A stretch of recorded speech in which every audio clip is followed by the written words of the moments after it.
Another year, another disaster. On agenda SOS today, we take you to northern Ghana, specifically the Upper East region, where thousands of hectares of ready-to-harvest farm produce and livestock have been washed away in floods, leaving farmers telling bitter and painful stories.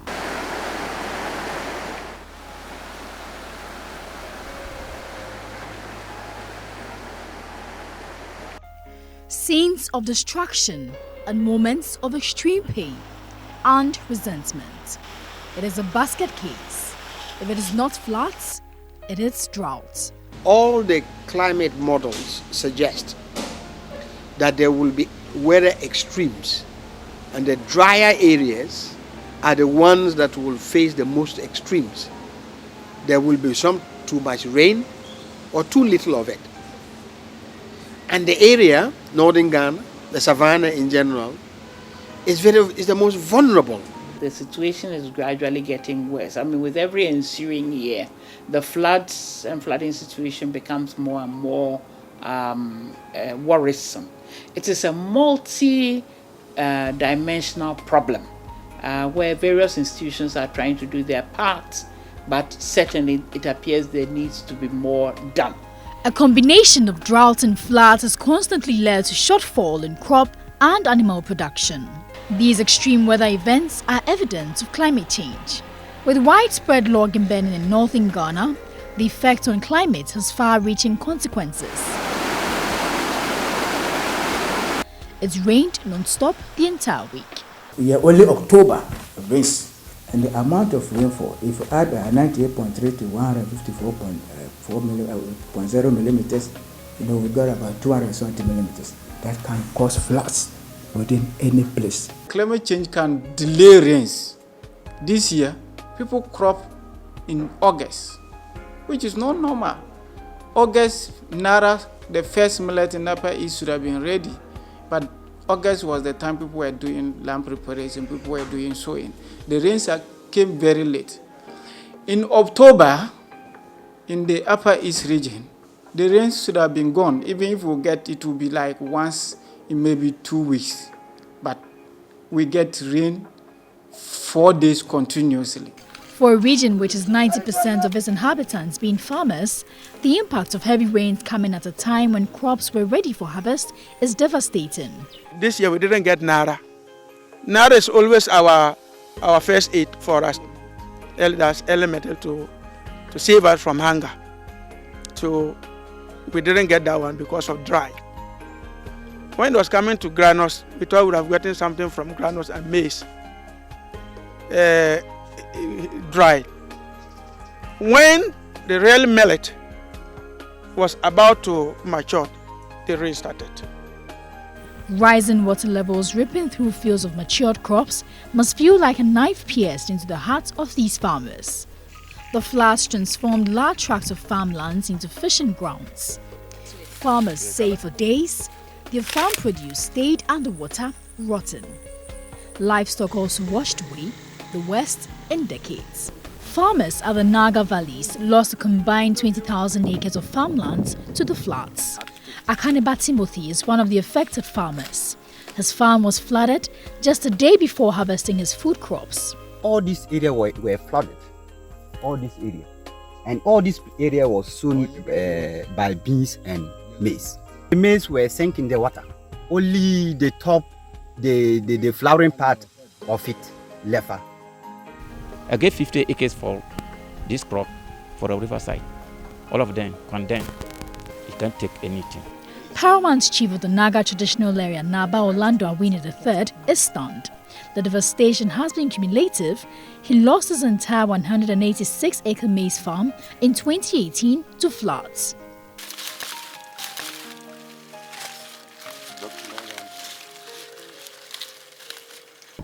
Actually, Naga is a community, farming community. And the rains that, this season, it has actually affected the entire community. If you look at the number of acreage or hectares, the entire community is ranging to 50,000 acres. almost everything is off. The floods affected the entire community. There is no corner that is left out. And looking at, even I personally gone in for loan.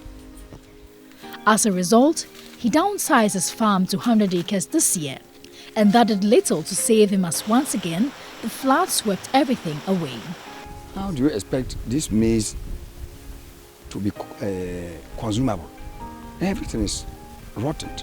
So we can't even take a single grain to the house for feeding. You see, everything is rotten. His son, Setha Zongo, visibly shaking by the destruction, believes his dream of pursuing medicine looks bleak. When we farm, the water will just come and destroy everything. So we don't get money to go to school. We even to have a small class, we just lost everything total, 0%.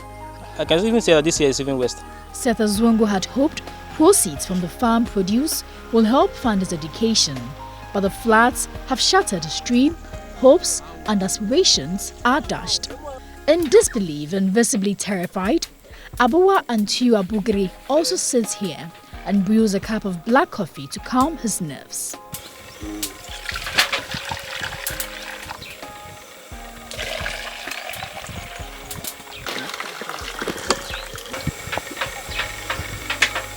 The only way he will get food is maybe he's having a relative that who is having food small. He will go and beg, or he will go and borrow somebody's money to go and sow the beans again, so that he will get something small to survive till the next season. Development experts say the floods have a knock-on effect on the economy and fear poverty in these areas will deepen. The scale of the destruction that has happened. So without doubt, this flooding is going to make the people in the area even poorer. Some of them will become desolate for a long time. Many of them will be unable to feed themselves. The destruction is yet to attract government and other stakeholders' attention. Dr. Charles Bugri did not mince words. Show support and solidarity collectively as elected leaders of the areas that are badly affected. We haven't heard them. We haven't seen them. They haven't been received by their people. They are lost in transition. So there's central government, but it's also elected leadership. I have not heard the district assemblies, elected representatives, political appointees cry out loud enough in these areas which is affected. Although Ghana has always ranked as a country with moderate hunger levels on the Global Hunger Index, the Peasant Farmers Association is foretelling imminent food shortages and a drop on the GHI rankings with persistent floods. The quantum of farms that are actually destroyed as a result of this rainfall is something that is not small. We don't really know how our future is going to look like, because this is highly unpredicted. It's unusual for the past 10 years. It has never happened that in October, getting to the end of October, we are entering November, and you have this kind of rains in that part of the country. Even though last year we experienced floodings in the same areas, but it was in September. A low-lying terrain with rivers and their tributaries crisscrossing, with an average of 40 million cubic meters of runoff water annually, the region is the most vulnerable to floods, especially communities traversed by the White Volta. Dams in the area are critical defense mechanisms to the annual floods. We do not have a strategic flood management system that harnesses the water in the different space at different places along both the White Volta and the Black Volta and the Oti River. Yet these have been already studied and mapped from the 1960s. This government have promised to do the most expensive and the most strategic one, which is the Polgo multipurpose dam.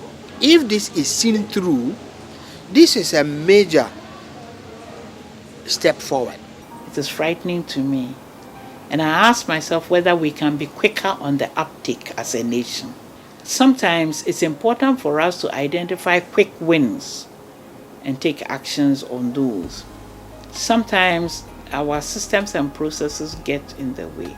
Don't get me wrong, due process is good, due diligence is good, ensuring there's accountability is good. But sometimes we need to be able to move very quickly. Ghana has signed on to regional and global food security declarations and frameworks such as the Comprehensive Africa Agricultural Development Programme (CAADP), the Malabo Declaration, the Agenda 2063 All Pan-African Frameworks, and the Global Sustainable Development Goals (SDG 1 and 2), all aimed at accelerating agricultural growth and transformation, ending hunger, and halving poverty in all its forms by 2030. Until attention is directed at the perennial flooding, farmers will continue to lose their investment to floods, and glaringly, the country is sleepwalking into food insecurity. It is floods today, it may be droughts tomorrow. The solutions are the same: proper dams to mop up the water in the valleys for flood control and irrigation.